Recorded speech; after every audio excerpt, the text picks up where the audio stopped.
ప్రత్యేకమైన కూడికలో ముఖ్యంగా మల్లయ్య గారి యొక్క పదవీ విరమణ సందర్భంగా మీతో కలిసి సహవాసం చేయటకు, ప్రభుని ఆరాధించటకు నన్ను ప్రేమతో ఆహ్వానించిన స్థానిక పెద్దలకు, అలాగే పరిశుద్ధులకు, దేవుని దాసులకు నా ప్రత్యేకమైన వందనాలు తెలియజేస్తున్నాను. బాగున్నారా? లేదంటే సమాధానం చెప్పలే. Okay, that's reason. బాగున్నప్పుడు రైట్, దాని గురించి మన ఒక ఆలోచన. Okay right, thank you. చాలా కాలం మీ దగ్గరికి రాకలేదు. ప్రభు మరొకసారి మీ దగ్గర రావడానికి ఒక తమ్ముడు ఆ గేట్ మూసేసుకుంటావా? ఇది అటు చూస్తున్నారు మీరు, బజార్ అది మూసేసుకుంటాం, తప్పలేదు. Right, okay. మల్లయ్య గారు మాతో కూడా వారు కర్నూలులో ఐ థింక్ 2 సంవత్సరాలు మా దగ్గర ఉన్నారు కదా మల్లయ్య గారు? ఐ థింక్ సో 4 ఏళ్ళు మా దగ్గర ఉన్నారు. మీకంటే మాకు ఎక్కువ ఉన్నాడు ఆయన. సో మాతోనే వాళ్ళు ఎక్కువగా సహవాసం చేశారు. 5 ఏళ్ళు మాతో ఉన్నారు. వారు కర్నూలులో ఉన్నప్పుడు ప్రతి వేళ నేను నా భార్య కలిసి పెద్దలతో కలిసి వారి గృహాన్ని దర్శించేవారు, ప్రార్థన చేసేవారు. కాబట్టి మల్లయ్య మా కర్నూలు సంఘాన్ని బట్టి జ్ఞాపకం తీసుకున్నాను. Okay right, okay right. So జ్ఞాపకం చేసుకుంటారని ప్రభు నామంలో సో మనవి చేస్తూ ఉన్నాం. ఓకేనా? Right, thank you very much. So మీతో కలవడం నాకు చాలా యాంగ్జైటీగా, అంటే ఆసక్తిగా ఉన్నాను, ఆనందంగా ఉన్నాను. కానీ నా మెసేజ్ యాక్చువల్గా వారి పదవి గురించి మాట్లాడట్లేదు. రేపు వారి పదవి విరమణ. సో జనరల్ కూడుకున్నా కాబట్టి ఆదివారం జస్ట్ దేవుని సన్నిధానంలో మీరు ఎరిగిన మాటలు, తెలిసిన మాటలు కలిసి మనం ధ్యానం చేసుకున్నాం. హలో సార్, ఇటు చూడు. ఓకే, మలాకీ గ్రంథం 1వ అధ్యాయం, పాత నిబంధనలు చివరి గ్రంథం మలాకీ గ్రంథం 1వ అధ్యాయం 1వ వచనం నేను చదువుతున్నాను. ఇశ్రాయేలు గురించి మలాకీ ద్వారా పలకబడిన యెహోవా వాక్కు. యెహోవా సెలవిచ్చినదేమనగా, నేను మీ ఎడల ప్రేమ చూపి ఉన్నాను, అయితే మీరు ఏ విషయం నువ్వు మా ఎడల ప్రేమ చూపితేవన్నారు. ఏశావు యాకోబును కన్న కాడ, అయితే నేను యాకోబును ప్రేమించి తిని. ఇదే యెహోవా వాక్కు. చదవబడిన లేఖన భాగాలను దేవుడు మన ఆత్మల కొరకు తల దీవించి ఆశీర్వదించున్నారు. తలలో చిన్న ప్రార్థన చేసుకుందాం. గోడ కానుకుందాం. రైట్, ప్రార్థన. పరిశుద్ధమైన మా తండ్రి, పరలోకమందున్న ప్రియ ప్రభువా, నీ శ్రేష్టమైన నామానికి తల వంచి కృతజ్ఞతాస్తుతులు చెల్లిస్తున్నాం. మా ప్రధాన యాజకుడిగా మా తండ్రి గుడి పార్శ్వంలో కూర్చొని మా నిమిత్తమే ప్రార్థన చేస్తున్నా మా ప్రధానురాలు స్తుతిస్తున్నా. విదాసుడు మల్లయ్య గారి జీవితంలో మీరు అనుగ్రహించిన మేలు కొరకే స్తోత్రాలు. ఎంత నమ్మదగిన దేవుడు! ఒక మానవుని కాపాడుట, ఒక మానవుని మరణము తప్పించుట, అది నీ వశం అన్నట్టుగానే విదాసుని కొరకే ప్రార్థన చేయగల మీరు కనికరించి ఆరోగ్యం ఇచ్చినందుకు స్తోత్రాలు చెల్లిస్తున్నాం. బలియా స్థానిక సంఘాన్ని బట్టి, పరిశుద్ధులను బట్టి, పెద్దలు బట్టి, దేవుని దాసుని బట్టి స్తుతిస్తున్నాం. దేవా, ఉదయకాలం మాతో మాట్లాడండి. మీ రాకడ చాలా దగ్గరగా ఉంది. పరిస్థితులు చాలా భిన్నంగా ఉన్నాయి. మేము ఎదుట నిలబడాలనే ఒక స్పర్శ కలిగి భయముతో నీ వాక్యం వినే మనసు మాకు దయచేయండి. ఎప్పుడైతే ఈ వాక్యాన్ని నిర్లక్ష్యం చేస్తామో మీరు మాతో మాట్లాడి మానేస్తారు. తద్వారా మేము నష్టపోతాం. కాబట్టి ఈ మార్నింగ్ ఉదయకాలంలో మీ ఆత్మ ద్వారా మాతో మాట్లాడండి. మా మధ్యలో మీ కుమారుడైన యేసుక్రీస్తుని మరి విశేషంగా గణపడి చర్చించుకొని యేసుక్రీస్తు నామములో స్తుతించి ప్రార్థన చేస్తున్నాం మా తండ్రి. ప్రభుడు సోదర సోదరి, బైబిల్ గ్రంథంలో చివరి గ్రంథం మలాకి గ్రంథం కాదు. బైబిల్లో చివరి గ్రంథం నెహెమ్యా గ్రంథం. నెహెమ్యా కాలంలో మలాకి పనిచేశాడు కాబట్టి నెహెమ్యా గ్రంథంతో పాత నిబంధన ముగించబడ్డాడు. తరువాత ఇక లేదు. కానీ సెప్టూజింట్ లెక్సిస్ 75 మంది ఈ బైబిల్ని ఆదిమ హీబ్రూ భాషలో నుండి ఇలాగా తర్జుమా చేసేటప్పుడు మలాకి గ్రంథానికి దేవుని గ్రంథంలో చివరి స్థానంలో పెట్టారు. రీజన్ ఏమిటి, కారణం ఏమిటో ఈ మార్నింగ్ మనము తెలుసుకుంటే అది మనకెంతో ప్రోత్సాహకరంగా ఉంటుంది, దీవెనకరంగా ఉంటుంది.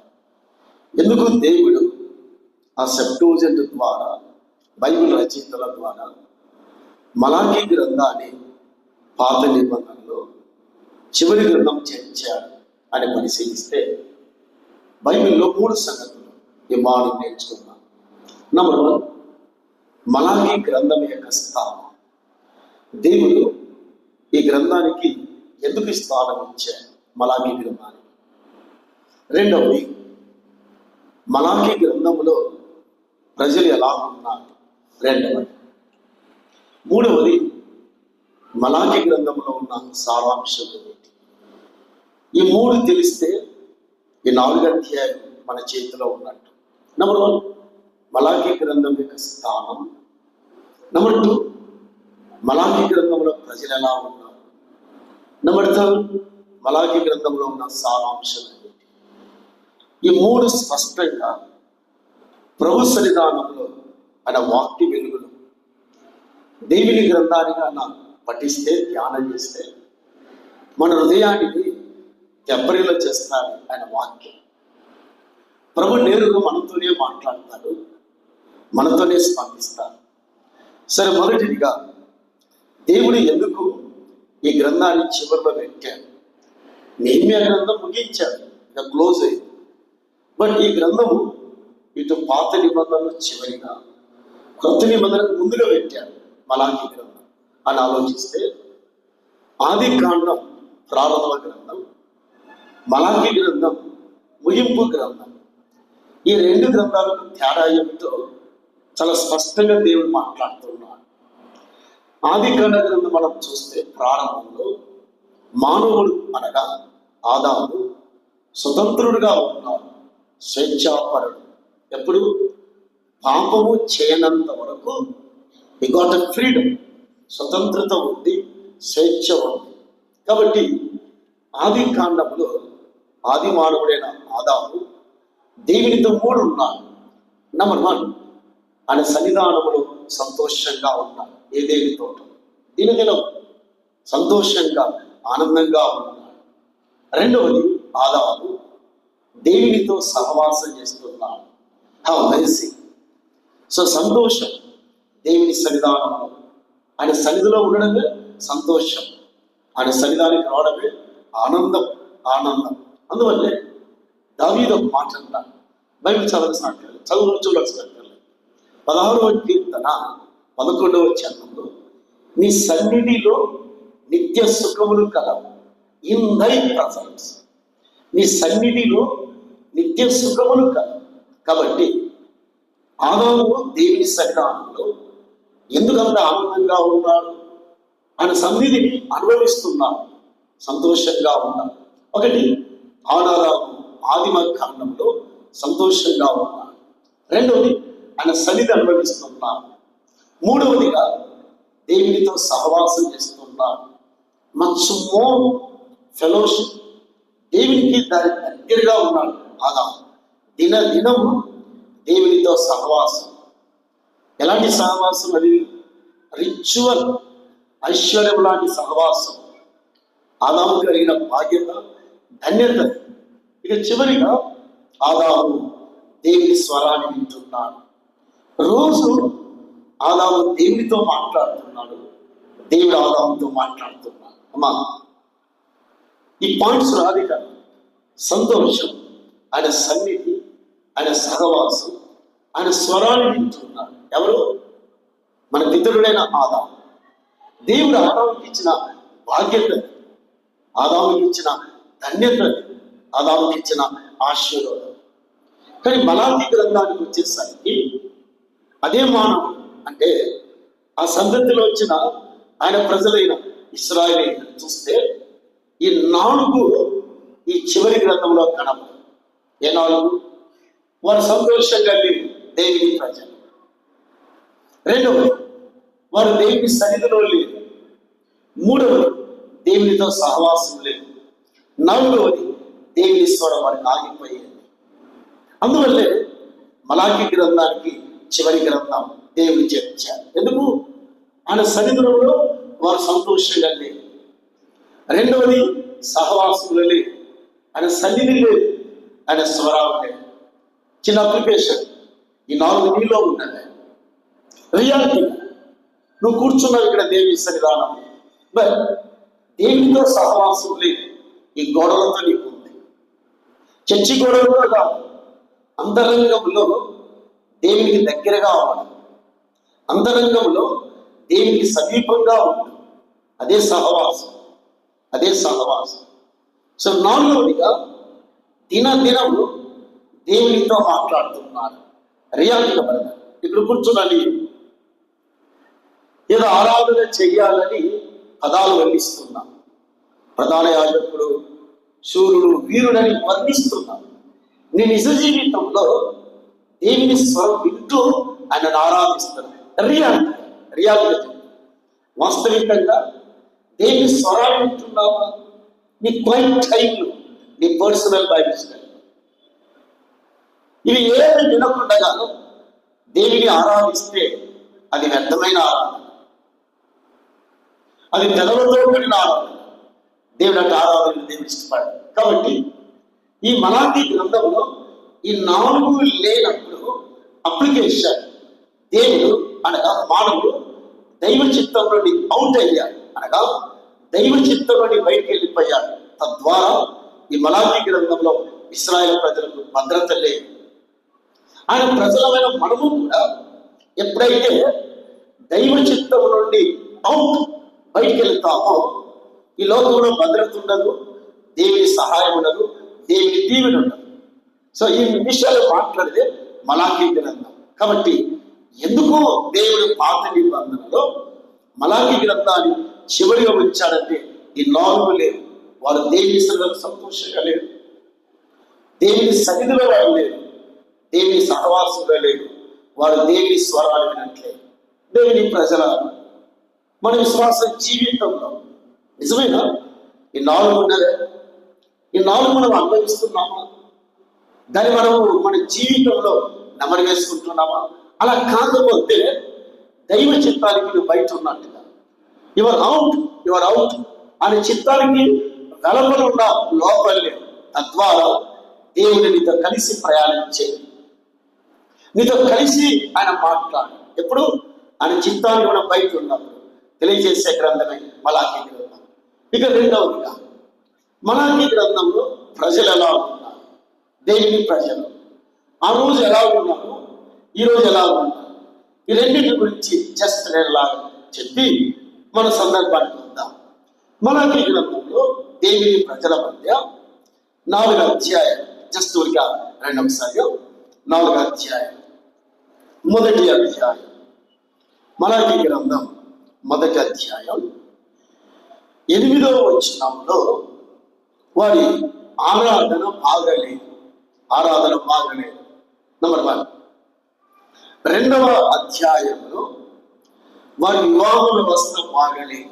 వారి వివాహ వ్యవస్థ వీరింటికి చదవండి. వారి వ్యవస్థ బాగలేదు. 3వ అధ్యాయంలో వారి పరిశుద్ధత బాగలేదు. 4వ అధ్యాయంలో వారి నిరీక్షణ బాగలేదు. మొదటి అధ్యాయంలో వారి ఆరాధన బాగలేదు. 2వ అధ్యాయంలో వారి వివాహ వ్యవస్థ బాగలేదు. 3వ అధ్యాయంలో వారి పరిశుద్ధంగా లేదు. 4వ అధ్యాయంలో మెస్సయ్య కొరకు నిరీక్షణ కలిగి ఉన్నారు, కానీ ఆ నిరీక్షణ సరిగా లేదు వారికి. అలాగే ఈ 4 అధ్యాయాలు అలా చెప్పినప్పుడు ఇక వారు ఎలా ఉన్నారు? నంబర్ 1, ఇశ్రాయేలు ప్రజలు భక్తిహీనంగా ఉన్నారు. ఎలా ఉన్నారు? హలో, ఎలా ఉన్నారు? ఎలా ఉన్నారు? వారు దేవుని సన్నిధికి వస్తున్నారు, కానీ భక్తిహీనంగా ఉన్నారు. భక్తిహీనత ఉంది. రెండవది, దేవుని ప్రజలు ఎలా ఉన్నారంటే ఈ 4 అధ్యాయాలు చదివితే దేవుని ప్రజల మధ్య యథార్థత లేదు. వారి ఆరాధన యథార్థంగా లేదు. వారి వివాహం వ్యవస్థ యథార్థంగా లేదు భార్యాభర్తల మధ్య. 3వ అధ్యాయంలో వారి పరిశుద్ధత యథార్థంగా లేదు. 4వ అధ్యాయంలో వారి నిరీక్షణ యథార్థంగా లేదు. సో దేవుని ప్రజలు అని తిరిగి వచ్చిన ఇశ్రాయేలు. సో భక్తిహీనత, ఎటు చూసినా భక్తిహీనత. రెండవది యథార్థత లేదు, యథార్థత లేదు. మూడవది దేవుని ప్రజల మధ్యలో పరిశుద్ధత లేదు. దేవుడు ఎదురు చూస్తున్న ఆ విధానం, దేవుడు ఆశిస్తున్న కోణం, దేవుడు ఉద్దేశించిన ఆలోచన, పరిశుద్ధత ఎక్కడ కనిపించట్లేదు దేవుని ప్రజల మధ్య. ఇక 4వదిగా దేవుడు తన స్వరాన్ని వినిపించడం మానేశాడు. సో 400 years ఇక దేవుడు తను సైలెంట్ అయిపోయాడు. 400 ఏళ్ళు. కారణం వారి భక్తిహీనతను బట్టి, కారణం వారి పరిశుద్ధత లేని కారణం బట్టి, కారణం వారి యథార్థత లేదు, కారణం వారి నిరీక్షణ సరిగా లేదు. కాబట్టి దేవుని ప్రజల మధ్య భక్తిహీనత, యథార్థత లేదు, పరిశుద్ధత లేదు, పవిత్రత లేదు. అలాగైతే క్రొత్త నిబంధన మన ప్రభు యేసుక్రీస్తు జీవిస్తున్న దినాలని దేవుని ప్రజలైన ఇశ్రాయేలు ఎలా ఉన్నారు? మత్తయి రాసిన సువార్త 15వ అధ్యాయం 7వ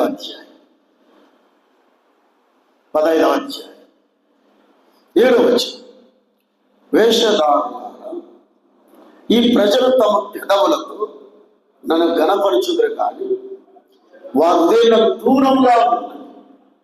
చాలు.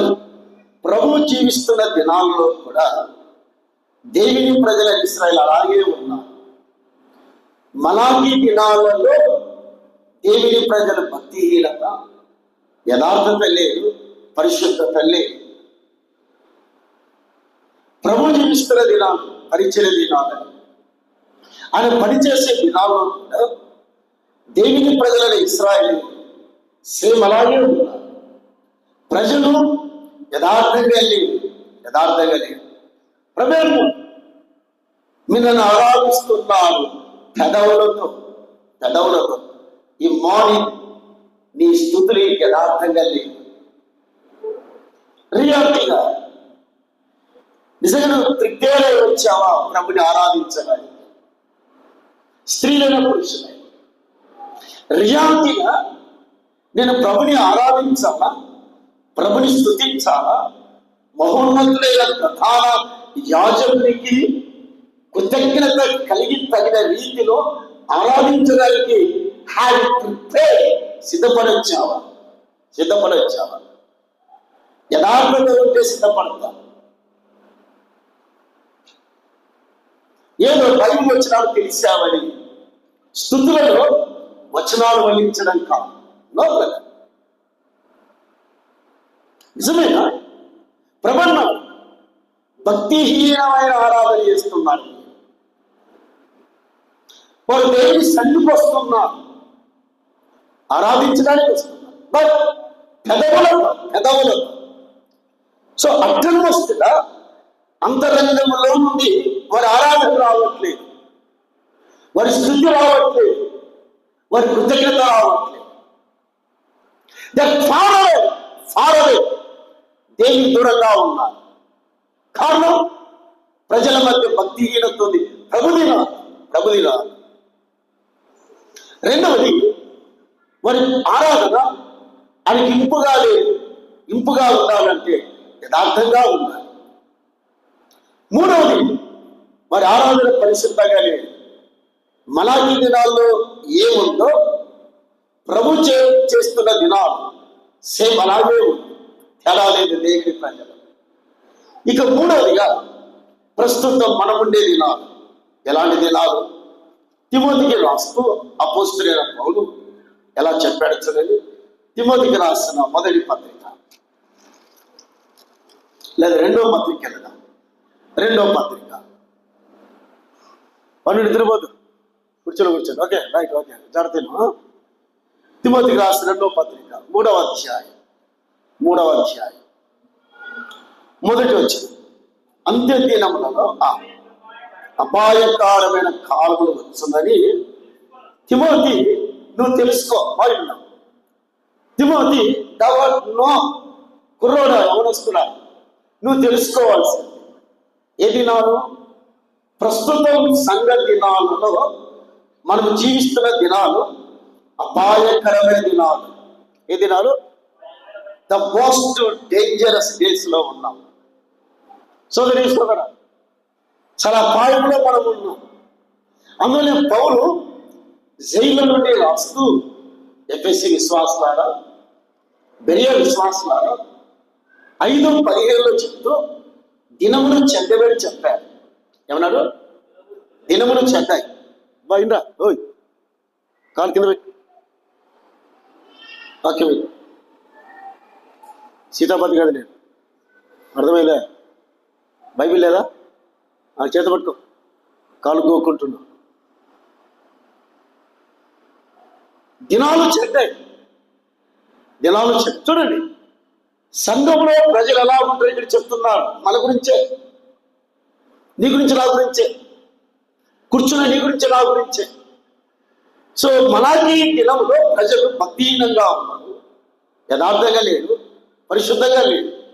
ఈ ఎంత ఆరాధిస్తున్నారు వాళ్ళు, ఈ ఎంత సంపాదిస్తున్నారు, ఈ ఎంత బలమిస్తున్నారు. దేవుడు అన్నాడు, అరేనా బాయ్ మీరు చేసే తప్పన్నారు మలాకి ద్వారా. ప్రభు చేస్తున్న దినాలు పరిచయంలో ప్రభువే నేరుగా చెప్పాడు, వేషధారులారా ఇశ్రాయేలు ప్రజలారా మీరు చేస్తున్నది తప్పని చెప్పాడు. అసలు కోరుకోలేదు, ఆశపడలేదు. సో ప్రస్తుత దినాల్లో అపాయకరమైన దినాల్లో దేవుని ప్రజలు కూర్చున్న నువ్వు నేను ఎలా ఉన్నామంటే, తిమోతికి చెప్తూ చాలా మంచి సలహా ఇచ్చిన కుర్రోడి, జాగ్రత్తగా ఉంది. Be careful, Raju be careful, Prakash be careful, he must be careful. Why? ఎందుకు? దేవుని ప్రజలు ఎలా ఉంటారు అని చెప్తూ లిస్టు చెప్పిన తర్వాత ఒక మాట చెప్పాడు. 2వ తిమోతి 3వ అధ్యాయం 5వ వచనం, పైకి భక్తి గల వారే ఉండి దాని శక్తిని ఆశ్రయించని వారు. పైకి ఎలా ఉన్నారు చెప్పరే? ఎలా ఉన్నారు? పైకి భక్తి కలిగిన వారు. బెరియా విశ్వాసులు, కర్నూలు విశ్వాసులు ఎంత భక్తి అండి! అమ్మో, ఎంత భక్తి అండి కర్నూలులకు, బెరియా వాళ్ళకి ఎంత భక్తి అండి! అదేనా? తిమోతి మోసపోవద్దు. అవే అవి లేచిపోతాయి, నాన్ స్టాప్ లేచిపోతాను. వాక్యం చెప్తాను, మళ్ళీ చెప్తాను. నంద్యాల కర్నూలు బస్సులు తిరుగుతాను నాన్ స్టాప్ లాగా. అవేర్నెస్ చాలా జాగ్రత్తగా ఉండు. పైకి భక్తి గల వారే ఉన్నారు. సేమ్ సంఘ దినాల్లో కూడా దేవుని ప్రజలు యథార్థత లేదు, ప్రజలు భక్తిహీనంగా ఉన్నారు, ప్రజల మధ్యలో పరిశుద్ధత లేదు. హలో పైకి భక్తి. అమ్మో, సెల్లో ఎన్ని మెసేజ్లు వింటామో. ఎవరి? జోషి గారి మెసేజ్లు వింటాం, నోవా గారి మెసేజ్లు వింటాం, పిల్లల మెసేజ్. సోమ భక్తి వచ్చిందా? వినడం తప్పు కాదు, తప్పు కాదు. జీవితంలో వాక్యం విన్న తర్వాత మీ నిజ జీవితంలో యథార్థంగా ఉండాలి, యథార్థంగా ఉండాలి. నీ నిజ జీవితంలో పరిశుద్ధంగా ఉండాలి. నీ విశ్వాస జీవితంలో భక్తిలో ఎదగాలి, భక్తిలో ఎదగాలి. వాక్యం వినడం తప్పు కాదు, తప్పు కాదు. బట్ నిజమేనా ఆ వాక్యానుసారం నేను జీవిస్తున్నానా? విన్న వాక్యం నీలో ఫలించకపోతే వేషధారులారా. పైకి భక్తి సువార్తకు రావడం, బైబిల్ క్లాస్ తప్పుగా రావాలి, విజ్ఞాపన తప్పుగా, పైకి భక్తి, పైకి భక్తి, లోపల భక్తికి సంబంధించిన పవర్ లేదు, శక్తి లేదు. ఉందా నీలో? ఉందా తమ్ముడు? అలా కూర్చున్నావు ఇక్కడ. నిజమేనా? నువ్వు చేసిన ఆరాధన నీ హృదయ అంతర్భాగంలో నుండి వచ్చిన శక్తి గల ఆరాధన.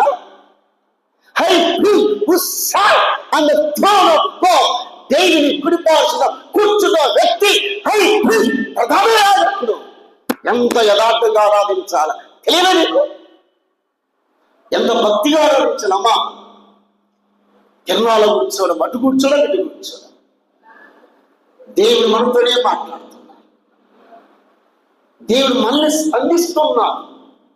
తన ప్రజలు తను కోరిన విధానంలో లేదు, తన ప్రజలు తను ఆశించిన విధానంలో లేదు.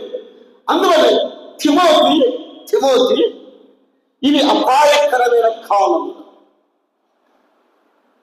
పైకి ఎన్ని సభలో, ఎన్ని సందేశాలు, రిట్రీట్లో, యూత్ సో బట్ ప్రజల్లో పరిశుద్ధత లేకుండా వస్తున్నారు, యథార్థత లేకుండా వస్తున్నారు, భక్తి లేకుండా వస్తున్నారు. తిమోతి ఇలాంటి ప్రజలకు విముఖుడమై ఉంటాం. వారిని ప్రేమించకపోయినా పర్లేదు, వారితో మాట్లాడకపోయినా పర్లేదు, బట్ నీ భక్తిని కాపాడుకో తిమోతి, నీ పరిశుద్ధతను కాపాడుకో తిమోతి, నీ యథార్థతను కాపాడుకో తిమోతి. సో దేవుని ప్రజల మధ్య మలాకి గ్రంథంలో అలాగే ఉన్నారు, ప్రభు పరిచయం చేసిన దినాల్లో అలాగే ఉన్నారు, ప్రస్తుత సంఘ దినాల్లో కూడా ప్రజలు అలాగే ఉన్నారు. ఎలా ఉన్నారు ప్రజలు? దేవుని ప్రజలు మీ అందరికీ తెలిసిన వచ్చిన భాగం జస్ట్ చూపించొస్తాను, జస్ట్ తెలుసు మీకు. ప్రకటన గ్రంథం, just will coat that one. ప్రకటన గ్రంథం 3వ అధ్యాయం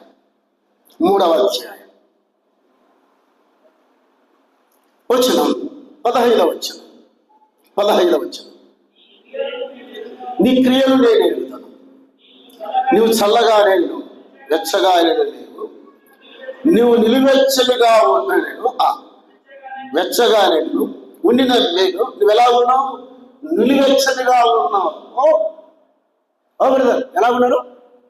ఏదమ్ముడు ఆవులి చూస్తాము, అంత గట్టిగా వస్తున్నావు అంటున్నావు, దమ్మ పోతుంది. Okay right. నేను అలసిపోతే పర్వాలేదు, ఎందుకంటే ప్రయాణం చేశాను, 4 ఇంటికి ఇస్తాను నేను. ఓకే, నేను ఆడినా ఓకే, మీరేది ఇక్కడ ఉండేవారు అంటున్నారు అప్పుడే. దమ్మ పోతుంది, జాగ్రత్త. Okay right. ఇటు కాబట్టి నువ్వు ఎలా ఉన్నావు సంఘంలో? అలా తమ్ముడు మీతోనే మాట్లాడుతున్న దేవుడు నాతో మాట్లాడుతున్నాడు. నిలువెచ్చలుగా ఉన్నా, నేను కోడుగా లేవు, వాముగా లేవు. ఏం అవును, అర్థమైందా? ఎలాగ లేవు? వెచ్చగా లేవు, చల్లగా. ఎలా ఉన్నావు? సో న్యూట్రల్ గా ఉన్నా. ఎలా ఉన్నావు? సో విశ్వాసం న్యూట్రల్. అయితే ఆత్మకూరు లేదా బండ ఆత్మకూరు, అయితే ఆత్మకూరు లేదంటే బండ ఆత్మకూరు. అలాగే తమ్ముడు ఏం శివ అర్థమైందా? అవగాహన ఇది. హలో, నువ్వు ఎలాగున్నావు? Be careful. నీ ఆరాధన యథార్థంగా ఉండాలా, భార్యాభర్తలు యథార్థంగా ఉండాలా. హలో, ఎవరు మోసం చేస్తావు? ఇశ్రాయేలు. నేను మీతోనే మాట్లాడుతున్నాను.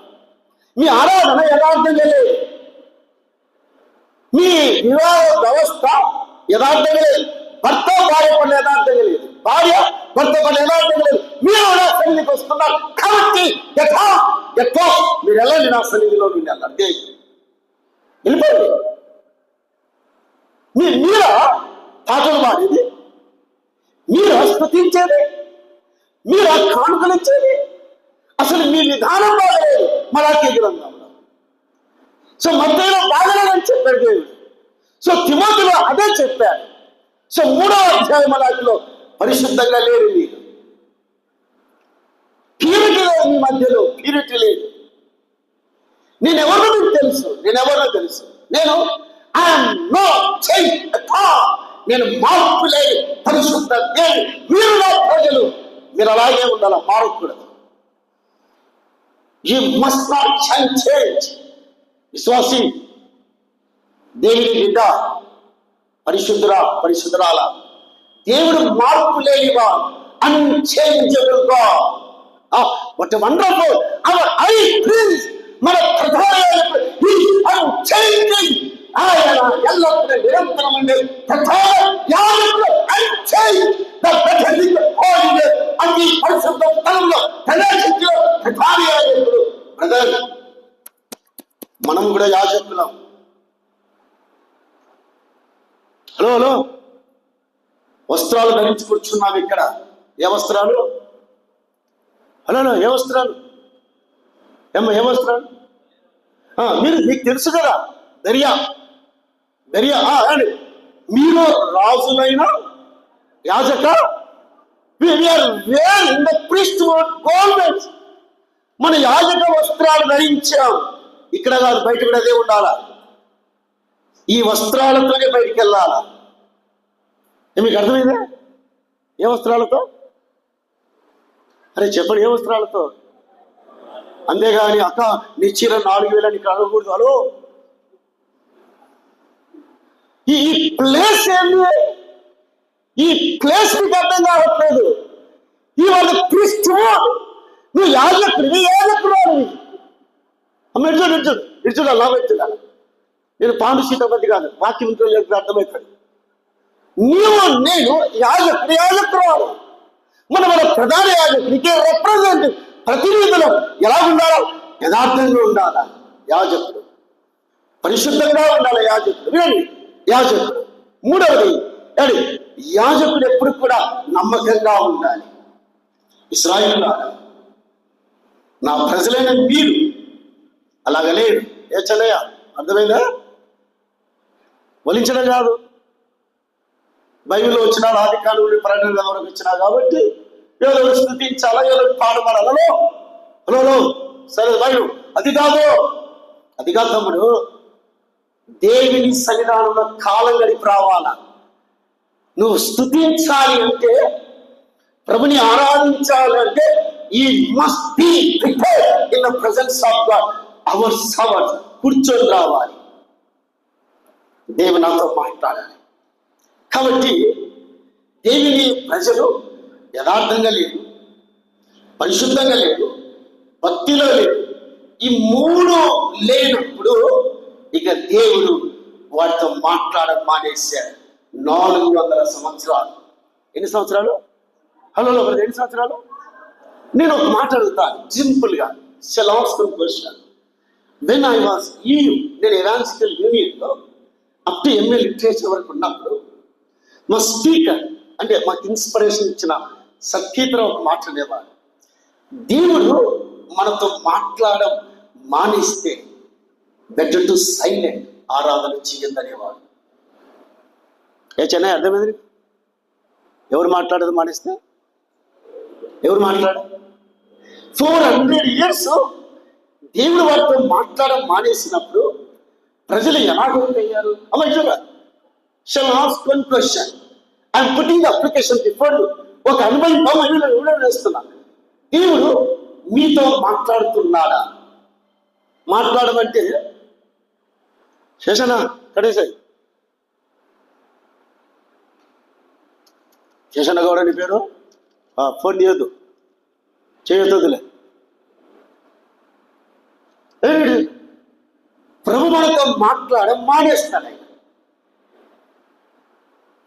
లిటరల్ గా బైబిల్ గ్రంథం మీకు అందరికీ తెలిసింది. నేను ఒక ప్రశ్న ఇస్తాను. ఈ మార్నింగ్ నువ్వు ఆరాధనకు వచ్చేటప్పుడు ప్రభు నీతో ఏం మాట్లాడాడు? నీ పర్సనల్ వ్యక్తిగత బైబిల్ స్టడీ చదువుతుండగా ఏమర్థమైంది? నీ క్వైట్ టైంలో ప్రభు నీతో మాట్లాడాడు. ఏమండి, ఏం మాట్లాడాడు ప్రభు? బహుశా ప్రభు నీతో మాట్లాడని ఎప్పుడో మానేశాడు, సైలెంట్ అయ్యాడు.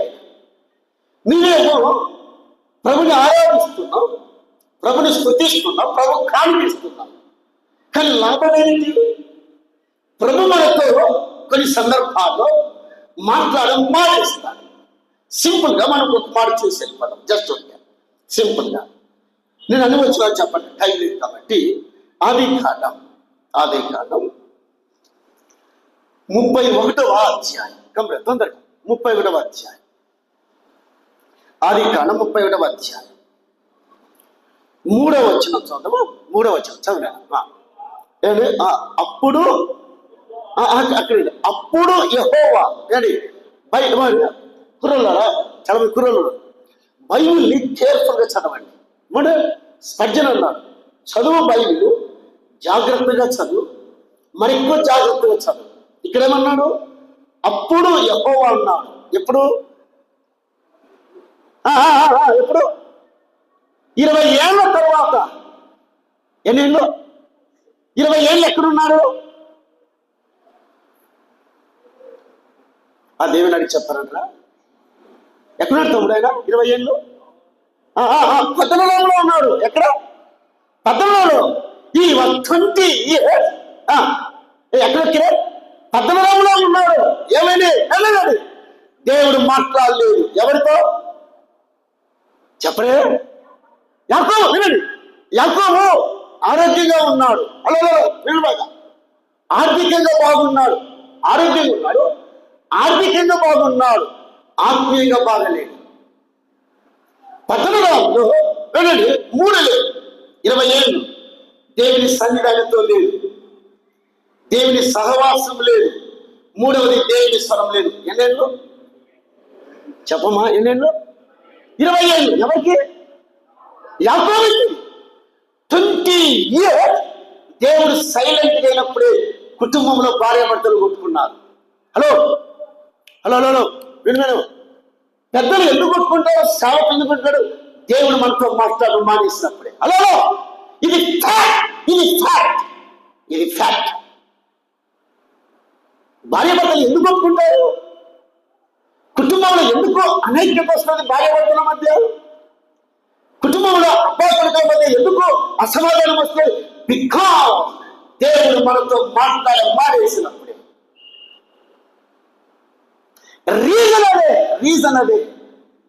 రీజన్ అదే తమ్ముడు. భార్యాభర్తల యూనిట్ గా, ఐక్యంగా, సంఘం ఐక్యంగా, సో వ్యక్తిగత జీవితంలో ప్రభుత్వ యునైటెడ్ గా ఉండాలంటే ప్రభు మనతో మాట్లాడాలి. 20 years యాకోబు గందరగోళం గురయ్యాడయ్యా. డబ్బు, ఆస్తి అని సమస్తం ఉంది, కానీ తను ఆలోచించాడు. తను ఏమి పోగొట్టుకున్నాడో గుర్తుపట్టాడు యాకోబు. అర్థం చేసుకున్నాడు యాకోబు. అమ్మా, గ్రహించాడు యాకోబు. యాకోబు యోచించాడు. అప్పుడు యెహోవా, ఎప్పుడు? 30వ అధ్యాయం. జస్ట్ ఆ మాట చదివి మన బ్యాక్ వెళ్ళిపోదాం. ఆది కాండం 30వ అధ్యాయం చూద్దాం ఒకసారి. జస్ట్ 30వ అధ్యాయం 25వ వచనం చదివాను. 25వ వచనం. రాహేలు యోసేపును కనిన తర్వాత యాకోబు లాబానుతో, నన్ను పంపివేయము, నా చోటికి, నా దేశమునకు. యాకోబు రాహేలు యోసేపును కనిన తర్వాత she begot a son Joseph. Jacob realised, గ్రహించాడు యాకోబు. ఏమిటి? ఆయన సన్నిధి లేదు, ఆయన సహవాసం లేదు, ఆయన స్వరం లేదు. కాబట్టి తను ఒక డెసిషన్కి వచ్చాడు. ఆయన సన్నిధి కావాలి అంటే, ఆయన సహవాసం కావాలి అంటే, ఆయన స్వరం కావాలంటే, మామయ్య, హలో మామయ్య, నేను వెళ్ళిపోతాను. ఇంకా ఇక నేను ఉన్నాను, ఇంకా వెళ్ళిపోతాను. ఇక్కడ ఉంటే నేను నా భార్యలు నష్టపోతాను, నా పిల్లలు నష్టపోతాను. మాకు ఈ ఆస్తి వద్దు వద్దు వద్దు, నాకు ఎంత వస్తుంది, అమ్మా అమ్మా అయ్యా ఇది వద్దయ్యా, ఇది వద్దే, మాకు కావాలి, నెసరీ, మాకు కావాల్సింది అవసరం, ఆవశ్యకత. ఆయన స్వరం వింటామే, ఆయన స్వరం వింటాం. అప్పుడు Jehovah Jacob, you are on the right way, సరైన మార్గానికి వచ్చావు.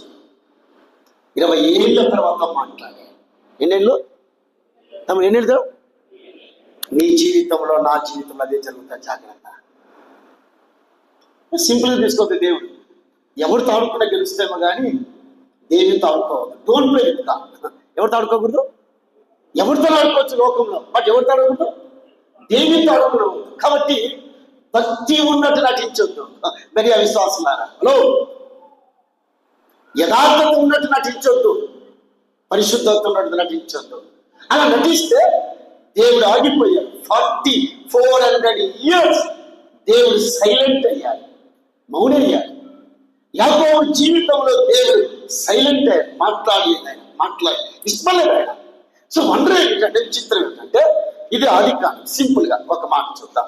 సింపుల్ గా ఆదికాండం 12వ అధ్యాయం సింపుల్ ఊరికే చూసి అట్టుందాం. 12వ అధ్యాయం 14 వచ్చిన చోట 14 వచ్చిన. అబ్రాము ఐగుప్తులో చేరినప్పుడు ఐగుప్తీయుల ఆ స్త్రీ మిక్కిలి సౌందర్యవతియు ఎన్నుట చూచి, ఫరో యొక్క అధిపతుల ఆమెను చూచి, రైట్ 12 వచ్చిన చదువు. 12 ఐగుప్తులను చూచి, ఈమె అతని భార్యవని చెప్పి నన్ను చంపి నిన్ను బ్రతకనిచ్చేదను, నీ వల్ల నాకు మేలు కలుగునట్లు, నిన్ను బట్టి నేను బ్రతుకున్నట్లు నీవు ఏమని చెప్పాలా? అమ్మ ఇట్టుడమ్మా, ఏమని చెప్పాలా? ఎవరు చెప్తున్నారు ఇది? ఎవరికి? ఎరమ్మావు అంటే భార్యకు అబద్ధాన్ని నేర్పిస్తున్నాడు. ఎవరు? ఆహా, ఇలాంటి భర్తలు కూడా ఉంటారయ్యా. పండు ఉంటారా లేదా? భార్యలు కూడా ఉన్నారు. హలో ఇటు నాకు తెలిసిన ఒక ఆయన ఉన్నాడు. ఫోన్ చేసినప్పుడు భార్య పక్కన ఉంటుంది, ఆయనకు ఫోన్ ఇచ్చి మా ఆయన లేడని చెప్పాడు. అని బాగా చెప్తాడు. ఆమె తీసుకొని డాడీ మా ఆయన లేడండి, బయటికి వెళ్ళాడన్నట. ఒక రీజన్ చూడు, ఒక మాట. ఈ 12వ అధ్యాయంలో దేవుడు యాక్చువల్గా అబ్రహాముని గద్దించాలి. హలో ఎవరిని అమ్మ, ఎవరిని? మళ్ళీ ఎవరిని గద్దించాడు? ఏం ఆవలించొద్దమ్మా, ఇప్పుడే చెప్పాను, దోమలు పోతాడు. ఎవరిని గద్దించాడు? అని చెప్పరయ్యా, ఎవరిని? ఫరోను గద్దించాడు. గద్దించవలసింది ఎవరిని? అబ్రహాముని గద్దించాడు. దేవుడు అబద్ధం ఆడాడు. ఒక భక్తుడు అన్నాడు, దేవుడు అబ్రహాముతో మాట్లాడడానికి ఇష్టపడక అబ్రహాము అర్థం చేసుకునేటట్టుగా రాజును గద్దించాడంట. నా పాయింట్ అర్థమైందే? హలో అమ్మా, అబ్రహాముతో దేవుడు మాట్లాడడానికి ఇష్టపడక అబ్రహాముకి అర్థమయ్యేట్లుగా దేవుడు ఫరోను గద్దించాడంట. సో బ్రదర్, అబ్రహాం రియలైజ్ కావాలా? దేవుడు అబ్రహాముతో మాట్లాడడానికి ఇష్టపడక అయిష్టపడుతూనే అబ్రహాము సరైన మార్గంలో రావాలి అంటే ఫరోతో మాట్లాడాల్సి వచ్చింది. చెల్లితమ్ముడా, దేవుడు సైలెంట్ అయ్యాడు అబ్రహాముతో. పిలిచిన దేవుడు, ఆశీర్వదించిన దేవుడు, మాట్లాడుతున్నదే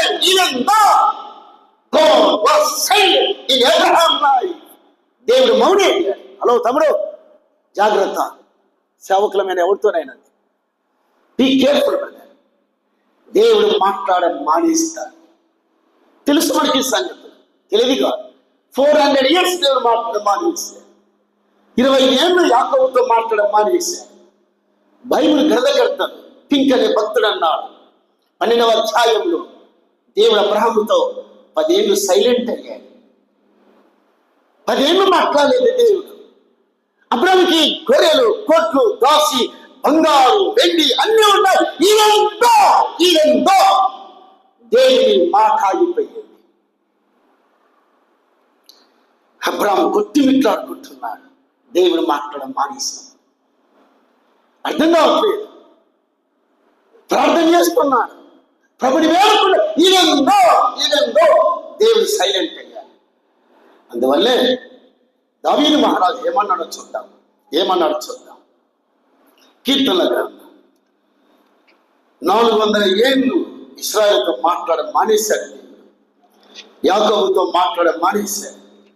అబ్రహాంతో మాట్లాడడం మానేశాడు. కీర్తన గ్రంథం 39వ అధ్యాయం. కీర్తన గ్రంథం 39వ అధ్యాయం 3వ వచనం. నా గుండె నాలో మండుచుండెను, నేను ధ్యానించుచుండగా అక్కడికి అప్లికేషన్ తీసుకొస్తున్నా. బ్రదర్ సిస్టర్, సో కీర్తనకారుడు మాట్లాడుతూ నేను ధ్యానించుచుండగా అన్నాడు. అక్కడ ఎవరు ఇంగ్లీష్లో ఐఎమ్ మెడిటేటింగ్, నీ వాక్యాన్ని నేను ఆలోచిస్తుండగా. అప్పుడు చూడండి, నేను ధ్యానిస్తుండగా, నేను ఆలోచిస్తుండగా. మనకి ఇంగ్లీష్ బైబిల్లో నీ వాక్యాన్ని నేను నెమరు వేస్తుండగా. 3 బైబిల్ ఇంగ్లీష్. నెంబర్ 1 ధ్యానించుతుండగా, 2వది ఆలోచిస్తుండగా, 3వది నెమరు వేస్తుండగా. డాడీ నా గుండెలో ఏమొచ్చింది చెప్పరే? ఇక్కడ మంటలేడు నేనేం చేయాలా? ఏమొచ్చింది? చిన్న ఏమొచ్చింది? ఎప్పుడు మంట వస్తుంది? ధ్యానిస్తుండగా ప్రభు మనతో మాట్లాడుతున్నప్పుడు. రాజుగారు ఎప్పుడు when the Lord is speaking to us, ప్రభు మనతో మాట్లాడుతుండగా మంట రేగుతాది.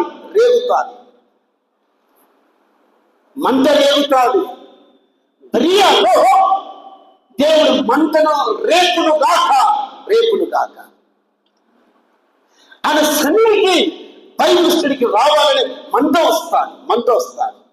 ఒక ఆదివారమే కాదు, హలో శనివారమే కాదు, ప్రతి కూడికు మంట రావాలి. తమ్ముడు, నీ గుండెలో మంట ఆగిపోయింది. ఎందుకు?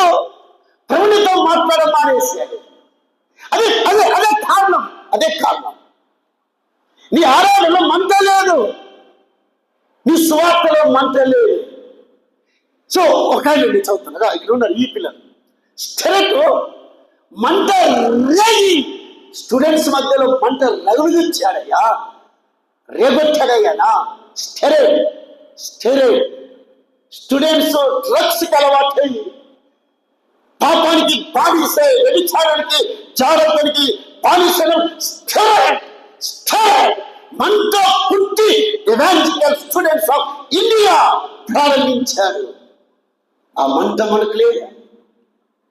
ఎందుకంటే తమ్ముడు కూర్చున్న నీలో మంట రాగట్లేదు. కారణం దేవుడు మాట్లాడడం మానేశారు. ప్రారంభంగా మంట మనకు లేదు తమ్ముడు. ప్రియాలో ఉన్న మంట లేదు ఇప్పుడు. కారణం దేవుడు సైలెంట్ అయ్యాడు. ఎప్పుడు మన విషయంలో సైలెంట్ అయ్యాడు. దాని నా గుండె మండుచుండాడు. లూకాసు వార్త 24వ అధ్యాయం 32వ వచనం అయిపెట్టాయి. 32వ వచనం. అప్పుడు వారు ఆయన త్రోవలో మనతో మాట్లాడుచు లేఖనమును మనకు బోధపరుచున్నప్పుడు మన హృదయం ఒకే ఆశతో నిలబడ్డా. నేను సంపాదించుకోవడమే నా హృదయంలో మంట. మా నాన్నను చూస్తాను, మా అమ్మను చూస్తాను. నేను రక్షింపబడలేదు. ప్రభు నాతో మాట్లాడుతున్నాను. ఈ సాధ్యంగా సార్